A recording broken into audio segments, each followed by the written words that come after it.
Egypt की तरफ से भारत को दे दिया तगड़ा झटका। भारत का गेहूं बना भारत के परेशानी की वजह। इमरान खान ने पाकिस्तान का न्योता ठुकराया।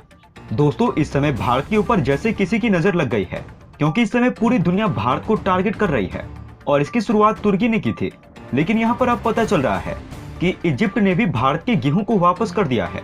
यहाँ पर सोचने और समझने वाली बात यह है कि आखिर सब देश ऐसा क्यों कर रहे हैं? क्या भारत के गेहूं में कोई कमी है या फिर दुनिया वाले मिलकर भारत के खिलाफ साजिश कर रहे हैं?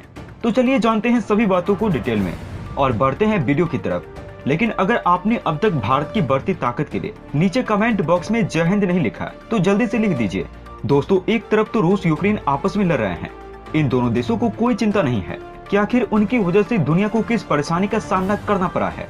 लेकिन ये दोनों देश आपस में भिड़े पड़े हैं और एक दूसरे को अपना शक्ति का प्रदर्शन दिखा रहे हैं। लेकिन वहीं दूसरी तरफ भारत का गेहूं इन दिनों काफी ज्यादा विवादों में फंस रहा है और इस समय पूरी दुनिया की नजर सिर्फ और सिर्फ भारत के गेहूं के ऊपर है, क्योंकि यहाँ पर मामला कुछ ऐसा होता हुआ चला जा रहा है जिसकी वजह से पूरी दुनिया की नजर ऑटोमेटिक भारत की तरफ घूम जा रही है। सबसे पहले तो तुर्की ने यहाँ पर भारत के गेहूं को रिजेक्ट किया और उसके बाद फिर लेने से मना कर दिया, ये कहकर कि यहाँ पर इसके अंदर रूबल वायरस पाया गया है। लेकिन जब भारत ने इसको लेकर रिपोर्ट मांगी तो यहाँ पर इनकी तरफ से जवाब भी नहीं दिया जा रहा था। अभी तक तुर्की की तरफ से साफ साफ कुछ रिपोर्ट निकलकर सामने नहीं आई है। लेकिन वहीं इजिप्ट इन गेहूं को लेने को तैयार हो गया था। इजिप्ट के भारत का गेहूं लेने से ये बात तो साबित हो गई है कि भारत के गेहूं में कोई खराबी नहीं है। लेकिन अभी खबर निकल के आ रही है कि यहाँ पर इजिप्ट ने भी भारत के गेहूं को लेने से मना कर दिया है।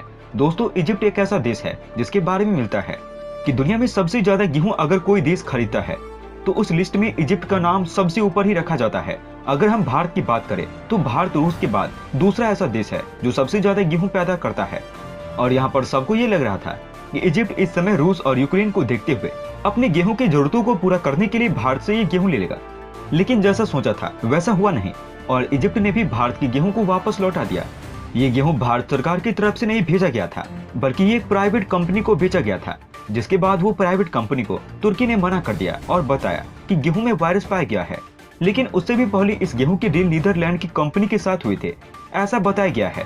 लेकिन उसके बाद इसको तुर्की को बेच दिया गया और जब तुर्की ने इस गेहूं को लेने से इनकार कर दिया तो फिर इसकी डील इजिप्ट के साथ हो गई। लेकिन अब इजिप्ट ने भी इसे लेने से अपने हाथ ऊपर ही खड़े कर दिए हैं। दोस्तों, जिस तरीके से भारत के गेहूं की रिजेक्शन हो रही है, इसकी वजह से इंटरनेशनल लेवल पर ये गेहूं काफी बड़ा मुद्दा बनकर उभरने वाला है और इसकी वजह से भारत को लेकर भारत के दुश्मन या कुछ कहने वाले इसका अंदाजा लगाना बड़ा मुश्किल नहीं होगा, क्योंकि आप ये बात अच्छे से जानते हैं कि इस मुद्दे को भारत के दुश्मन देश कितना ज्यादा बढ़ा चढ़ाकर बताने वाले हैं।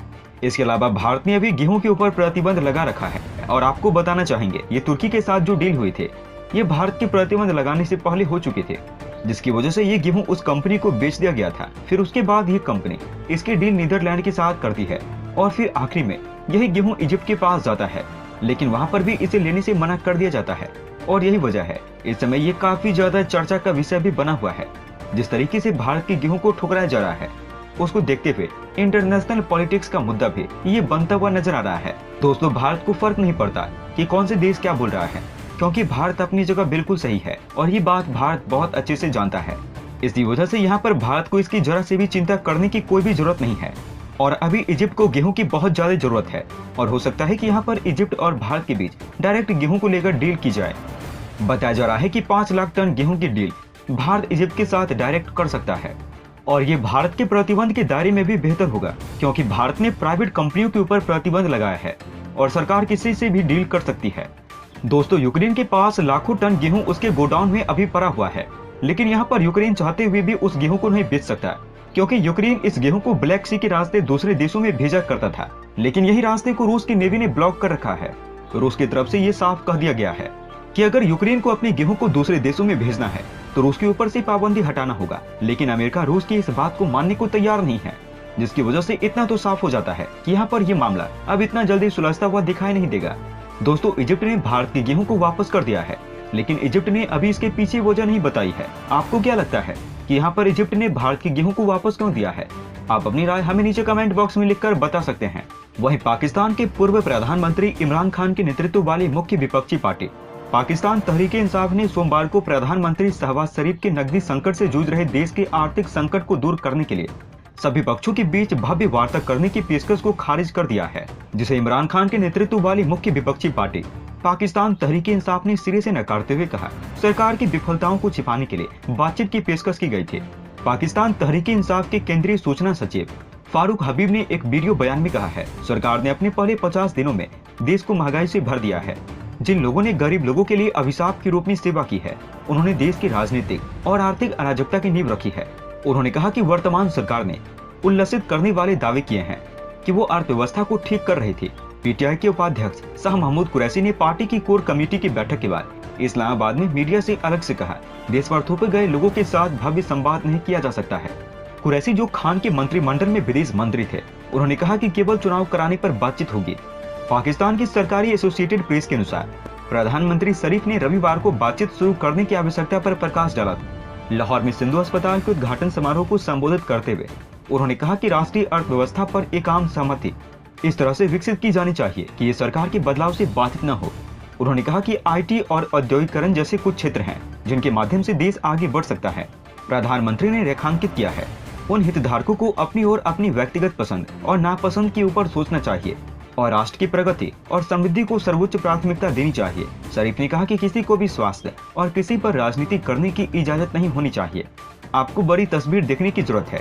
देश की समृद्धि के लिए आपको अपने अहंकार को मारना होगा। शरीफ ने कहा कि कोई देश कर्ज पर नहीं टिक सकता है। बांग्लादेश के साथ पाकिस्तान के निर्यात की मात्रा की तुलना करते हुए उन्होंने कहा कि देश का वार्षिक निर्यात 40 अरब अमेरिकी डॉलर तक पहुंच गया है, जबकि पाकिस्तान का सालाना निर्यात 27 से 28 अरब अमेरिकी डॉलर है। पाकिस्तान ने बढ़ती आर्थिक चुनौतियों का सामना किया है। उच्च मुद्रा स्फीति, घटते विदेशी मुद्रा भंडार, बढ़ते चालू खाते के घाटे और नकदी की तंगी से जूझ रहा देश अरबों डॉलर के रुके हुए अंतर्राष्ट्रीय मुद्रा कोष कार्यक्रम के पुनरुद्धार में देरी के कारण अनिश्चित आर्थिक स्थिति का सामना कर रहा है। दोस्तों, अंत में हम आपसे एक महत्वपूर्ण जानकारी साझा करने जा रहे हैं। नीचे डिस्क्रिप्शन में दिए गए लिंक पर जाकर आप इंडियन आर्मी मर्चेंडाइज खरीदकर सपोर्ट कीजिए और पूरे देश का हौसला बढ़ा दीजिए। जाने से पहले वीडियो को लाइक और शेयर करें तथा चैनल को सब्सक्राइब करना न भूलें।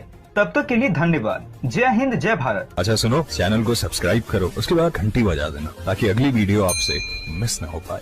Thank you.